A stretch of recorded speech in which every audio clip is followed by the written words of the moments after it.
We just had the NASCAR 26 Q&A in the NASCAR Discord, and I listened through all of it and even had actually the luxury of my question getting answered. We're going to go over all of the stuff we learned here in today's video. Jeff Favignano as well as Matt Lewis had a Q&A literally just moments ago, and we learned quite a bit about NASCAR 26, and I'm going to share a lot of the details, not in order as they came in, but more of an order of significance. Let's start with the dynamic tracks. Now, this is a big feature coming into NASCAR 26. There will be some moments throughout this video I'll actually play some of the audio from the Q&A from Matt Lewis himself. But dynamic tracks, it is confirmed, 13% length races and up is where dynamic tracks will be enabled, basically. And you will see single groove that progresses into multi-groove tracks as it progresses over the entire weekend. And that's not just the race alone. That's from lap 1 in practice to qualifying, also into the race. So it's not just something that's limited to the race alone. Now let's talk about the big one, and this is one I'm excited for, and I actually asked this question myself about AI improvements and the pit logic and the driver ratings variation fix, stuff like that. Well, it was confirmed, fortunately. Matt Lewis did mention pit logic has been improved upon, as well as the driver ratings. There's going to be more variety in how they actually run, and there's also going to be included on top of that, you're going to have a slider in the game to actually like adjust the variance and stuff. So if you want it to actually be like NASCAR 25, which I don't know anybody that would, but if you want it that way, you can actually adjust that slider to have it be just like that. I'm really excited for that because, well, I'm a single player first, and I'm very biased. I'm going to be completely transparent. It is a very biased thing of mine. But career mode as well. We did get a little bit of discussion on career mode in two different kind of parts. And let's talk about the first part in terms of additions to the career mode. It's confirmed, of course, Door Bumper Clear is going to be a podcast featured. We now will have facility upgrades. Now, facility upgrades actually sounded pretty interesting, and I want to let you guys listen in on what Matt actually had to describe about that. What changes / additions are coming specifically to career mode in NASCAR 26? Last year, it was all about hiring and your work points, and it was really a staff and car loop that had a sort of short-term element, and you were, as soon as you finished one race, you're just kind of immediately prepping for the next race, and you're in this sort of small loop. Now you're going to have to balance that with what we're calling facility upgrades. And so you constantly have to think, do I use all of this money to do the short-term loop stuff that's going to immediately make the car faster? Or do I invest in the facility upgrades that will help me longer term and help me be better 3 or 4 or 5 races down the road, as opposed to only narrowly focusing on, I finished XYZ race, what's next, what's right ahead of my face. Right. And so it changes the loop pretty dynamically to have to make that short-term versus longer-term decision.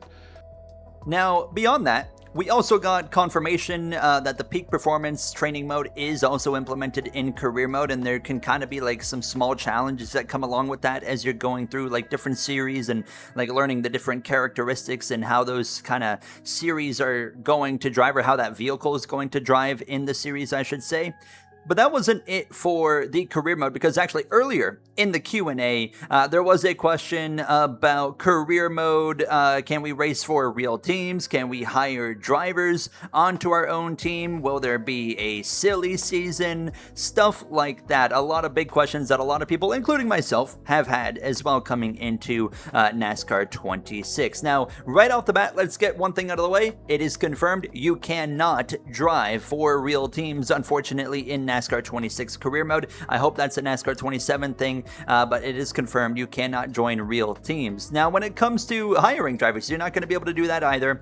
and silly season as well is not going to be in NASCAR 26. Now, Matt basically went on to describe the same thing that I talked about previously about with like the name, image, likeness, contract, sponsors, everything linked together.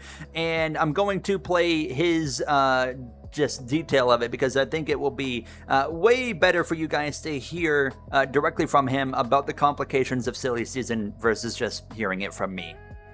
In NASCAR, there are a ton of entities involved, right? And so you've got drivers, you got sponsors, you got teams, you have OEMs, and you have, in some cases, lifetime contracts with either sponsors or OEMs. Some of the OEMs have their own driver development programs where they've taken a kid from literally 10 or 12 years old in a go-kart and funded him his entire life. And there's an expectation that he stays with a given manufacturer. And so those things weren't as prominent 30 years ago, 25 years ago, back when we were doing the EA games, but they still exist in some level back then, but it wasn't as sort of, it wasn't a walled garden as much as it is today. And so that's not to say we're not going to get there. Again, this is another personal one for me where I think silly season and rumor mill stuff and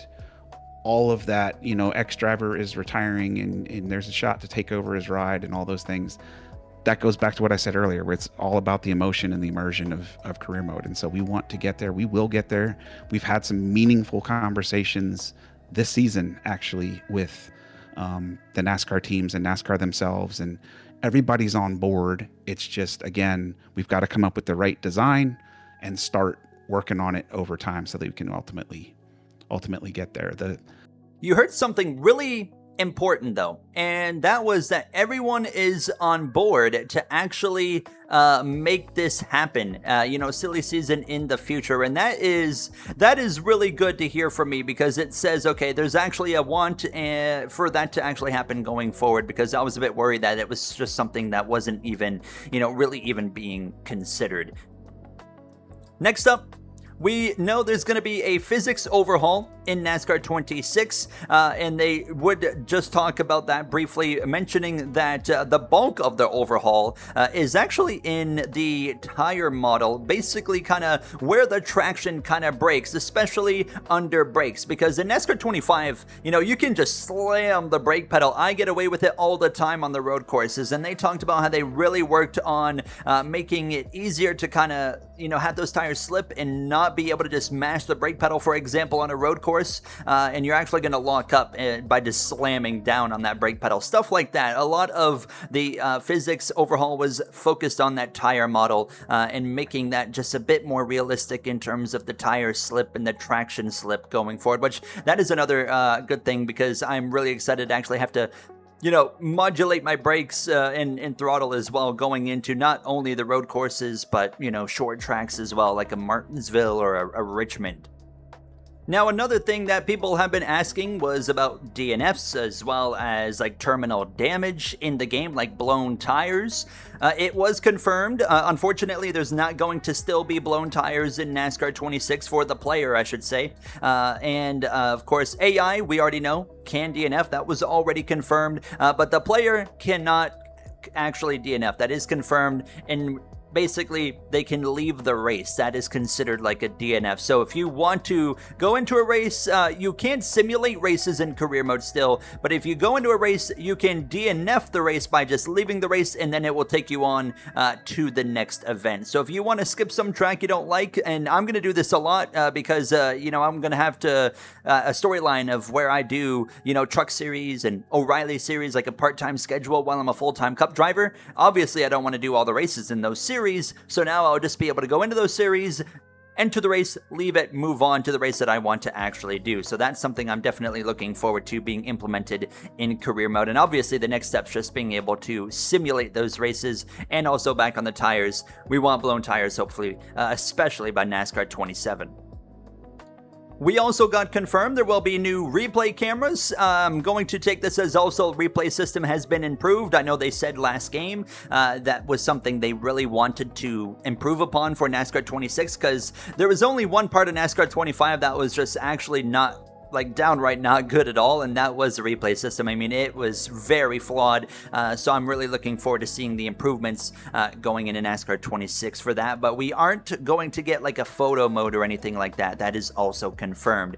Another big topic of discussion has been paint booth improvements. Now, Matt mentioned this paint booth for NASCAR 26. He called it a transformational shift, and he would go on to talk about how now, of course, in NASCAR 25, I think it was 7 shapes per panel of the car. Like on the left side, it could do 7 shapes. On the front bumper or on the hood or the rear bumper, you could do 7 shapes on like all of those sides. Well, now you can do 50. So that's going to give us from about 50 or so layers overall from NASCAR 25 to now over 200. So that's a very good step in the right direction. And also you will now be able to mirror shapes from one side to the other, which is going to be a great step in the right direction. Also though, unfortunately, no brushes in the game. So if you make a decal, you're not going to be able to save it, unfortunately, and then be able to put it on another car. So that's definitely another thing that I would like to see going forward, and maybe also text added, although that can get a little bit dangerous with online. So I'm not sure if text is something we're going to really get in the future. A lot of people asked about track series limits because of course, you know, NASCAR 25, you couldn't do it, but, you know, in previous games like NASCAR Heat 5 or whatever, you could do it. So a lot of people have been wondering, can we take, you know, tracks and different combos with cars and trucks and whatnot? The answer, again, still is everything is locked to the same series. Matt did mention that's something that they will get to, and mentioned as well, just kind of limited due to the resources that you can pour into a certain game as kind of being the step that's held them back for NASCAR 26, but it is something that they are going to work towards getting us to do, you know, different car series and track combos instead of it just being locked to certain series. As well, they did mention you can also now use a custom car in championship mode, so just a small little thing that I know many players do like the idea of. You will now get that as well. Another thing is, you guys, and myself included, have been wondering, what does safety violations mean in NASCAR 26? And this is something that's actually for online only, and it was I was completely caught off guard by the answer, but basically, long story short, it's a points-based system for idiots that if you pass this limit of, so when you're basically crashing into people, you will gain these points against this like safety thing, all right? And once you pass this line of the threshold of you've hit too many things, you can actually get kicked from the game. So it's not anything like a double yellow line. It's not like, you know, exiting the pit line like too soon, like coming off a pit road too soon. Nothing like that. It's all about online and basically trolls. It's a way to kind of mitigate the trolls in the game that just like to crash people for fun. They'll hit a certain point limit and then they'll get kicked out of the lobby. Another small thing that I know a lot of you guys want, split screen is not going to be in NASCAR 26. They did mention that being like a long-term thing again, so it's something they have on the radar. It's not like they're just completely ignoring it. Now, here's one that I was very curious about. Dynamic day to night transitions. I know many people have been wondering about this. I mean, every time a game comes out, we wonder about this, including myself. It is confirmed that we will still not have proper day to night transitions. It will still be linked to the stages, basically, or if you don't run stages, it will just be one specific kind of day/nighttime kind of scene that you're looking at throughout the race. But the dynamic lighting is the thing that you will see. And what that means is basically, imagine it's, you know, sunny at the time that you're racing. You're going to see a nice sunshine covered racetrack. And as the clouds come in, you're going to see that accurately represented through the lighting with the track getting more shady. One thing I would love in the future, like long term, is if they could also have that react with the track as well, where like the track cools down when shade comes in and then maybe the characteristics can change of the track. I'm not sure if that's too far in the simulation route, but I think that would be pretty cool. some other small things, as that was really the kind of the bulk of the main stuff that we learned from this Q&A.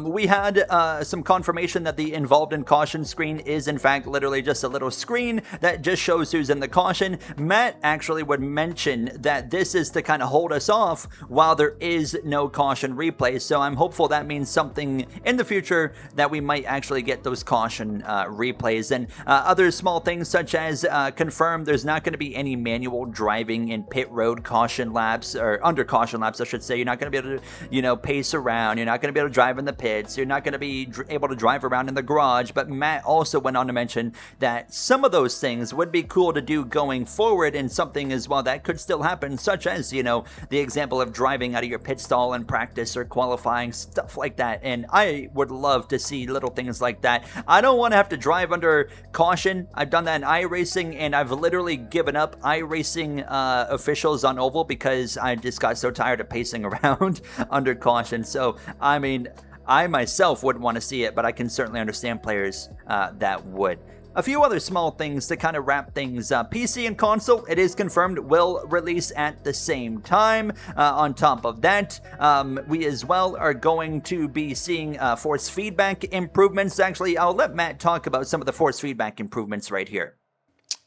Obviously a bit of a bumpy start with N25 on the wheel front, but I think we got there in the end. We did a ton of updates right as the game launched, but even more work has been done since then. And I think there's an extra challenge for racing games, which is all this peripheral devices, right? And then on top of that, you have wheels from the $50 range to the multiple $1,000 range from brands you've never heard of. And some of them go from literally rubber bands and plastic gears all the way up to the direct drive stuff that, if you're not careful with how you set things up, like, they can literally break your wrists, right? And so I think with where we were with NASCAR 25, there was sort of a hesitant piece on our side to go too far to the extremes either way, right? To just kind of keep things a bit clamped down and a bit safer in the middle. And so over time, we fixed that in N25 with some of the patches, but then we've gone even further this year as well. So the centering spring in particular will have different levels that you can adjust. There's just more adjustability across the board, and we've been doing a ton of wheel testing that we didn't get to do as much last year with N25. So some good things to hear, and they also talked about controller support getting more tools, and I think that's another one that you guys really should hear from Matt himself. Again, one of the things that we really expanded this year is the controller settings. And I will preface all of this by saying you have to be very careful in those advanced control screens. We had some of this in N25, not as much as we do in N26, but when you go in there, you can just as much mess yourself up as you can make things better. And so with that in mind, one of the things that we added this year is a visual grid where you can actually see, as you adjust sort of how much play you have in your throttle, or how dead or how accurate the brake pressure is, things like that, you can visually see it. So if you turn down the dampening on the braking that really slows that quick pull when you pull on the brake, you can see how much that's actually slowing it in terms of what the game is seeing, and use that to kind of dial in settings that you like. As with, you and I have had this conversation a million times, but as with a lot of our games where we provide you so many sliders and so many options, it's one of those things where it's going to take a minute, right? It's going to take you going in there and practicing and running a ton of laps to get it where you want it to be. But I think the tools are there to really dial it in even more and get them closer to what the wheel users are experiencing. Also, as well, Kyle Busch will be a selectable driver in the game. You will not see him in the field of AI in like career mode or championship mode or quick race mode, whatever you name it.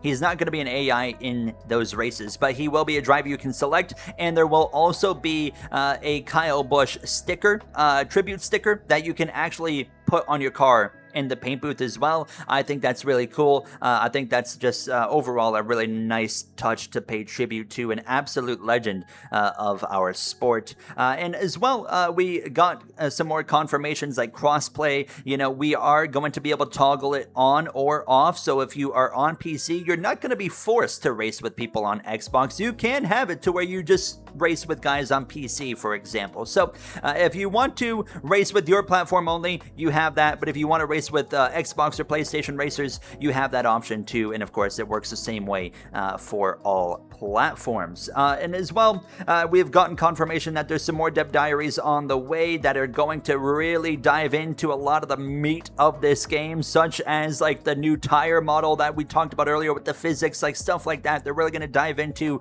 the depths of that, which I'm really looking forward to. And obviously, we will be covering that once the time comes, and I look forward to that. But I tried to keep this relatively short. I know it's going to go pretty long because there's moments where I'm going to be showing what Matt and Jeff were talking about, but massive shout out to Jeff Favignano as well as Matt Lewis for taking the time to actually bring this information to the community. I'm sure not everyone got answers they were looking for, but it's important for us to get some of this transparency for the community as well going forward into the lead up of NASCAR 26. And yeah, let me know what you might be most looking forward to based off what you heard, or maybe what you're kind of most disappointed about. But yeah, I'm pretty happy, and I'm really looking forward to, you know, what we're gonna get here in NASCAR 26, and I cannot wait to play it in the middle of September. That does it for me. I'll see you guys in the next one. Thank you for watching, and have a great day.